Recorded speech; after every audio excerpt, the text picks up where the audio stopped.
부활주일입니다. 죽음의 권세를 이기시고 부활하신 이 주님의 능력과 영생을 약속받은 부활의 소망이 여러분 모두에게 충만히 임하시기를 축원드립니다. 예수님께서 무덤에 장사되신 후 이 사흘째 되는 날 새벽에 이 막달라 마리아와 야고보의 어머니 마리아 그리고 살로메라는 이 세 사람의 여인이 예수님의 시신에 향품을 바르기 위해서 무덤으로 찾아갔습니다. 한 가지 걱정은 무덤 입구에 가로막고 있는 그 무거운 바위를 누가 옮겨줄 수 있을까 하는 그것이었습니다. 그런데 막상 무덤에 도착해 보니까 이 무덤 입구를 막아두었던 큰 바위가 옮겨져 있고 이 무덤의 문이 열려져 있었습니다. 그래서 조심스럽게 이 무덤 안으로 들어가 본 여인들은 깜짝 놀랐습니다. 거기에 예수님의 시신은 감대가 없고 대신에 두 천사가 앉아 있었기 때문입니다. 그래서 더 깜짝 놀라 이 두려워하는 여인들에게 천사는 이렇게 말합니다. 마태복음 28장 5절입니다. 무서워하지 말라. 십자가에 못 박히신 예수를 너희가 찾는 줄을 내가 아노라. 그가 여기 계시지 않고 그가 말씀하시던 대로 살아나셨느니라. 와서 그가 누우셨던 것을 보라. 아멘. 여인들은 한편으로는 두려움과 한편으로는 기쁨에 가득 차서 달려갔습니다. 달려가서 제자들에게 어떻게 된 일이는지 잘 모르겠으나 예수님의 시신이 없어졌습니다 하고 이렇게 제자들에게 말했습니다. 그랬더니 이 베드로와 요한이 가장 앞장서서 무덤으로 쏜살같이 달려갑니다. 역시 무덤 안에는 예수님의 시신은 보이지 않았습니다. 단지 예수님의 몸을 쌌던 세마포와 이 머리를 쌌던 수건만이 놓여져 있었습니다. 그런데 요한복음은 이 모습을 이렇게 표현했습니다. 요한복음 20장 6절입니다.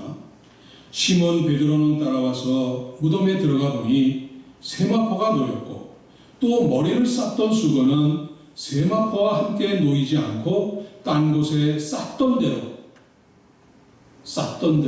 놓여 있더라.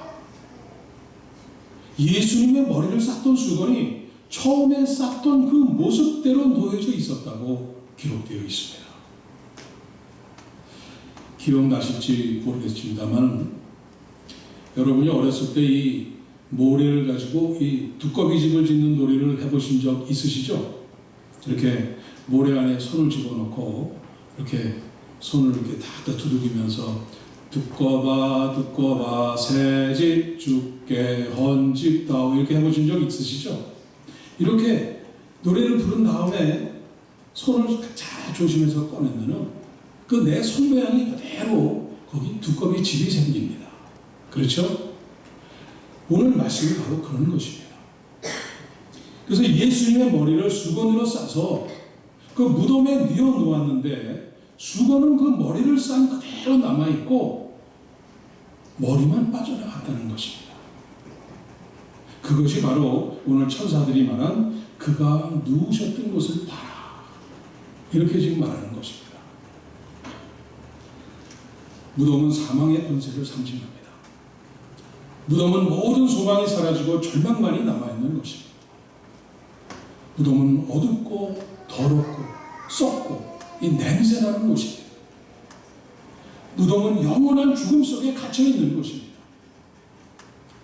그런데 하나님의 아들 예수님께서 이 무덤 안에 갇히셨습니다.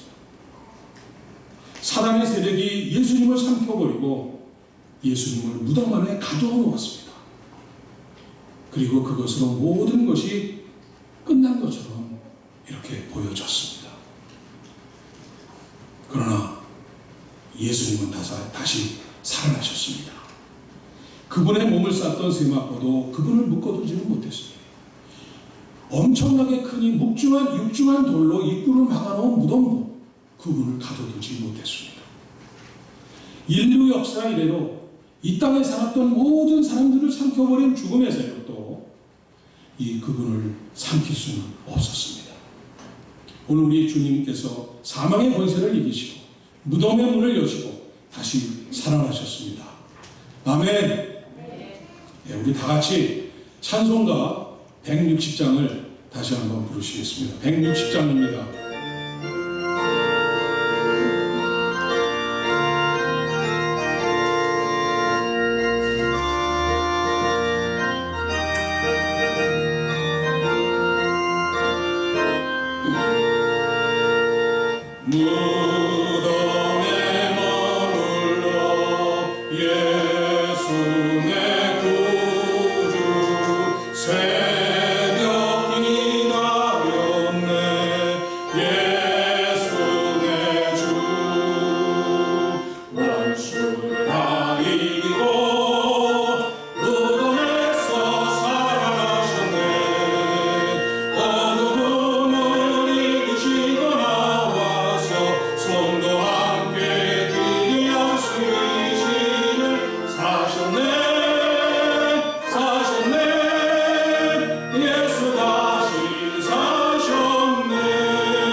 고린도전서 15장 20절에 이렇게 말씀합니다.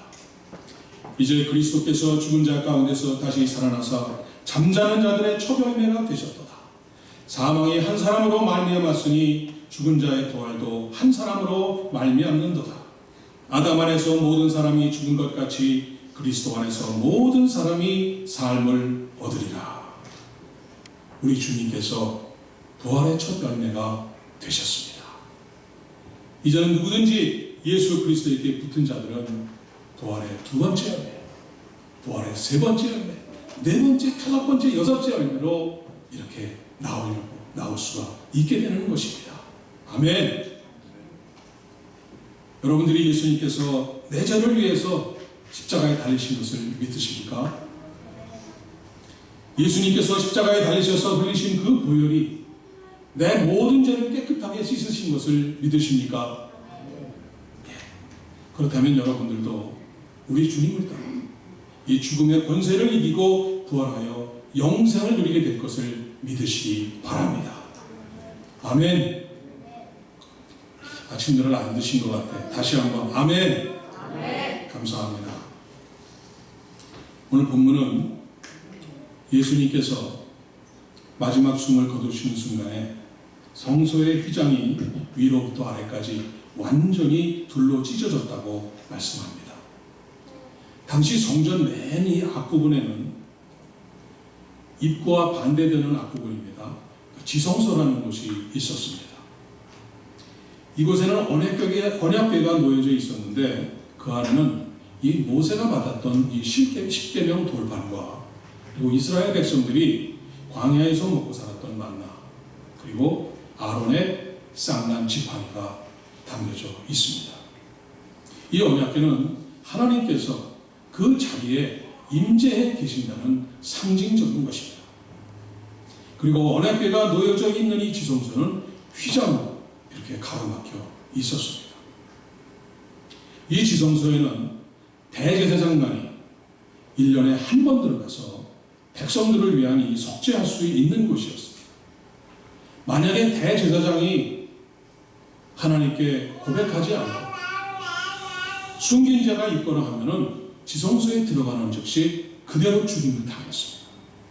그래서 대제사장의 옷에 방울을 달아놓았는데 그 지성소 안에 들어갔을 때 이 달아놓은 방울 소리가 계속해서 들리면은 대제사장이 그 안에서 지금 살아있어서 지금 백성들의 모든 죄를 하나님 앞에 고백하고 용서함을 받는 그러한 기도를 드리고 있다는 증거가 되는데, 방울 소리가 들리지 않으면은 대제사장이 숨긴 죄가 있었기 때문에 그 안에 들어가서 죽었다는 것을 뜻하는 것입니다.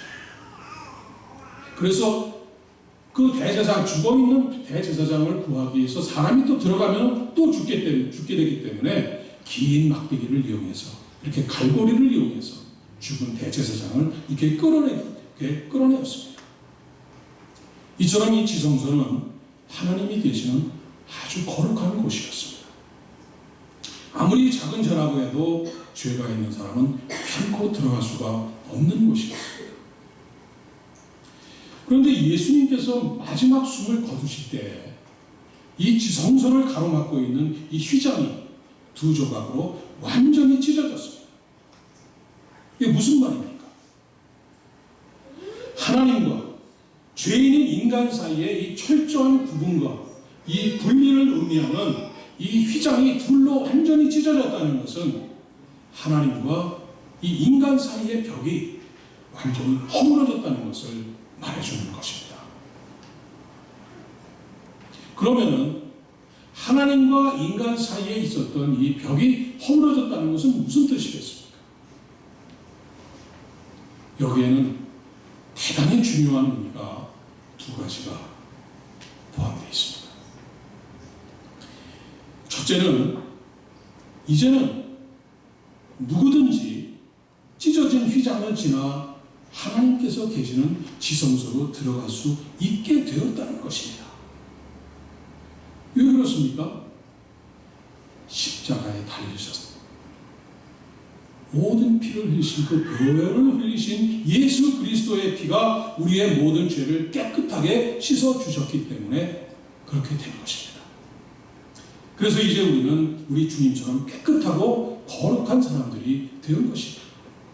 그래서 이제는 하나님 앞에 직접 나아가도, 지성소에 나아가도 죽지 않고 하나님을 대면해서 만날 수가 있게 되었다는 것입니다.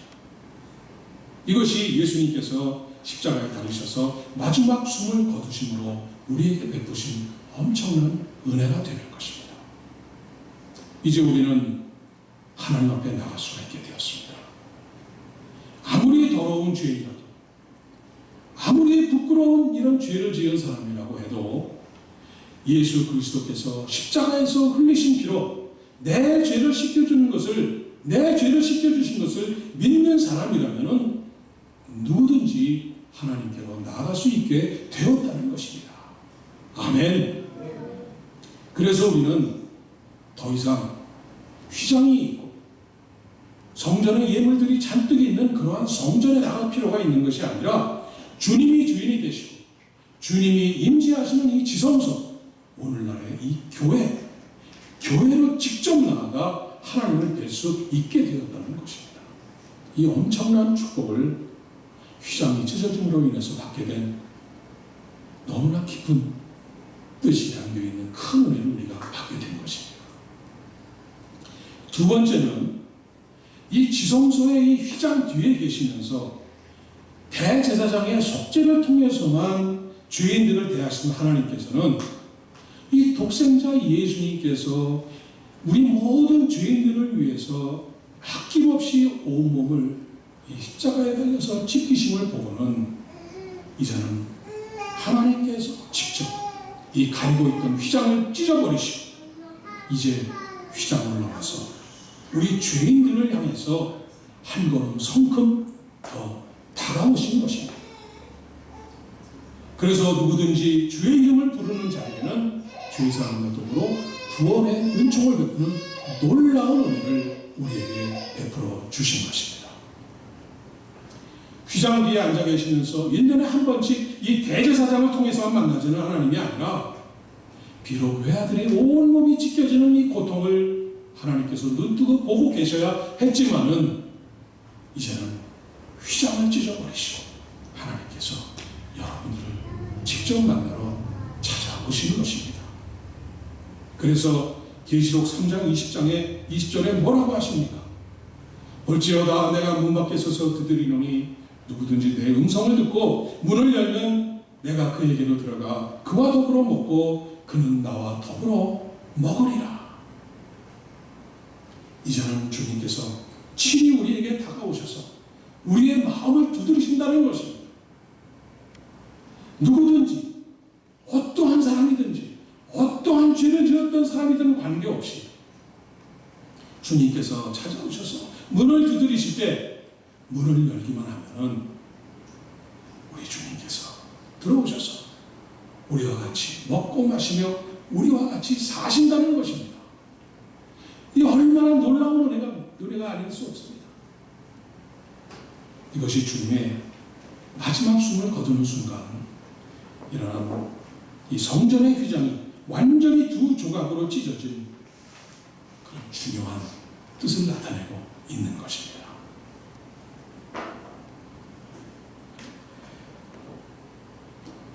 아까 편집사님 기도하셨듯이 지난 사순절 동안 또 지난 고난주간 동안 본문을 묵상하는 가운데 참으로 마음이 아팠습니다. 우리 하나님 아버지께서는 우리들을 위해서 그 자신의 외아들까지 십자가 위에 내어주시고 이 찢겨짐을 그대로 보고 계시면서 그리고 휘장을 찢으시고 우리에게로 한 걸음이라도 가까이 다가오려고 하셨는데 나는 과연 얼마나 내 마음을 열어드렸는가? 나는 사순절 동안 묵상한다고 하면서도 내 마음을 조금이라도 열어서 조금이라도 찢어서 하나님에게 열어드렸는가? 지난 목요일 저녁은 주님께서 제자들과 마지막 만찬을 드시고 겟세마네 동산에 올라가서 마지막으로 간절히 기도하는 시간이었습니다. 그때 상황이 기록된 마태복음 26장을 읽고 있었습니다. 만찬을 마치신 주님께서는 이제 잡히시기 전에 마지막 기도를 하시러 올라가신 것입니다. 너무나 힘들고 고통스러워서 죽을 지경이었기 때문에 제자 중에 3명을 데리고 그 산에 올라가서 하셨습니다. 그리고는 제자들에게 내가 너무 지금 근심이 되어 심히 힘들어서 죽게 되었으니 너희는 나와 함께 깨어있으라 이렇게 말씀을 하시고는 그곳에서 조금 떨어진 곳에 가셔서 얼굴을 땅에 대고 엎드려 기도하셨습니다. 땀방울이 핏방울이 되도록 기도하셨습니다. 극심한 고통 가운데 기도하시다가 제자들이 잘 깨어 기도하는지를 보러 오셨는데 와보니까 제자들은 굴 잠들어 있었습니다. 몸도 제대로 가누지 못할 정도로 힘드신 주님은 이렇게 한탄하십니다. 마태복음 26장 40절입니다. 너희가 나와 함께 한 시간도 이렇게 깨어 있을 수 없더냐. 이 말씀이 저에게 이렇게 들렸습니다.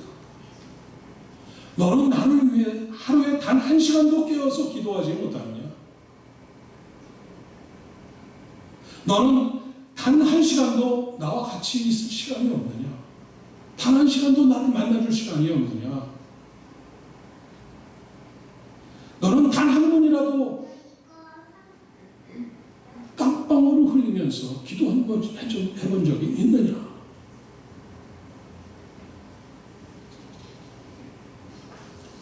주님의 한탄의 말씀이 저를 마구 찌르셨습니다.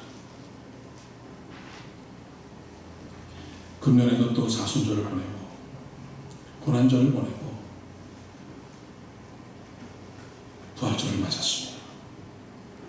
일반의 절기가 지나가는 것은 아닌지, 습관에 젖어서 이 귀중한 부활절을 행사로 지내는 것은 아닌지 두렵고 떨렸습니다.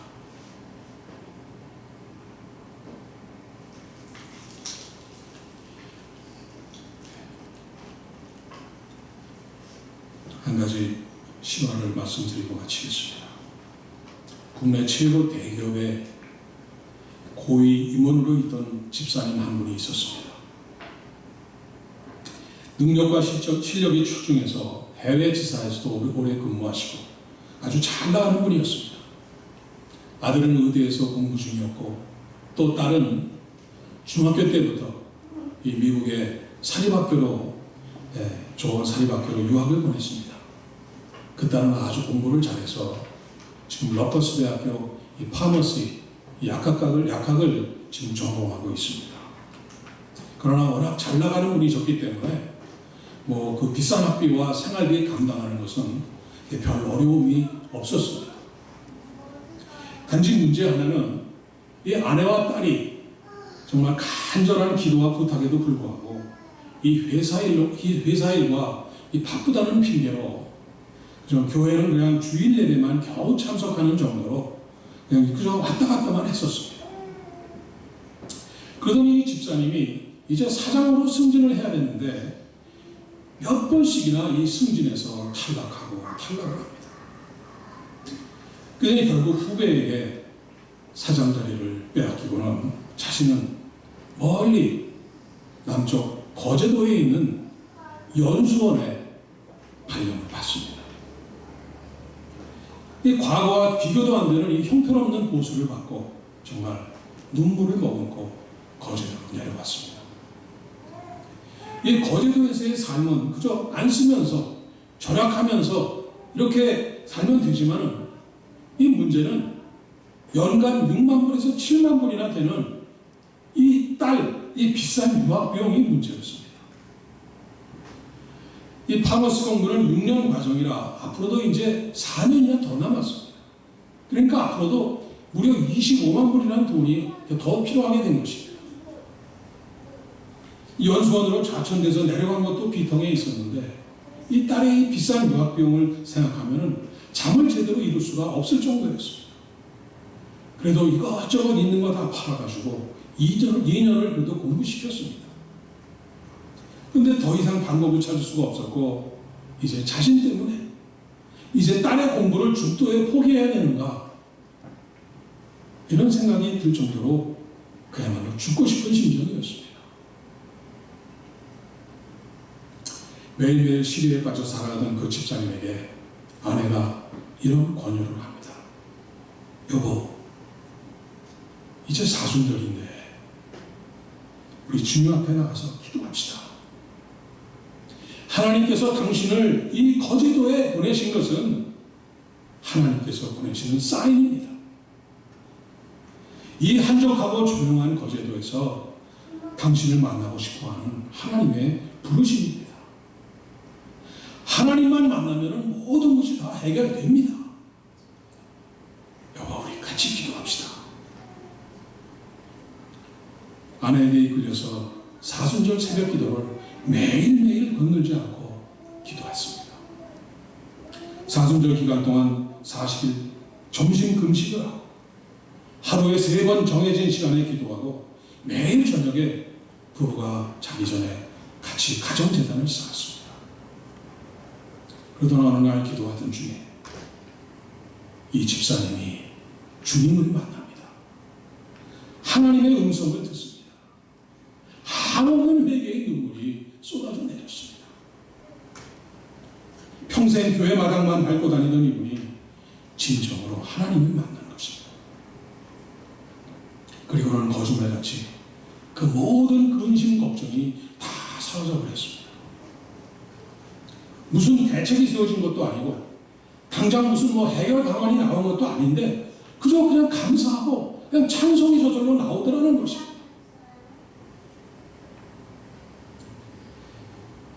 지난주 월요일에 제가 러커스 대학교에 가서 그 딸을 만났습니다. 8월 말까지 3학년 등록금 해결이 안 되면 그냥 한국으로 돌아간답니다.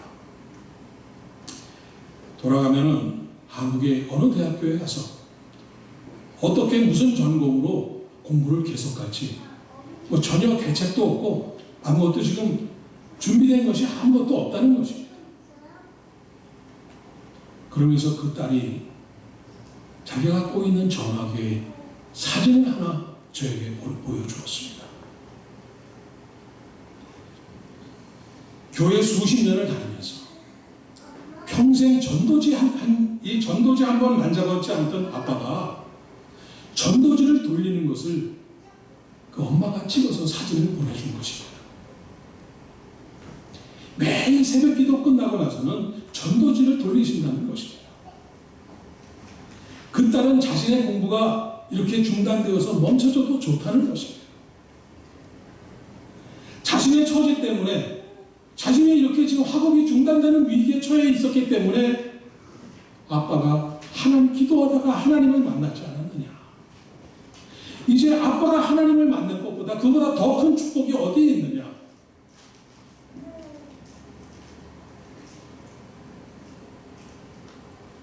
이제 앞으로 하나님께서 아빠와 자신의 인생을 어떻게 이끌어 가실지 기대가 더 크다는 것입니다. 그리고 하나님을 만났으니까 이제 다 책임져 주실 것인데 뭐 걱정할 필요가 있느냐는 것입니다.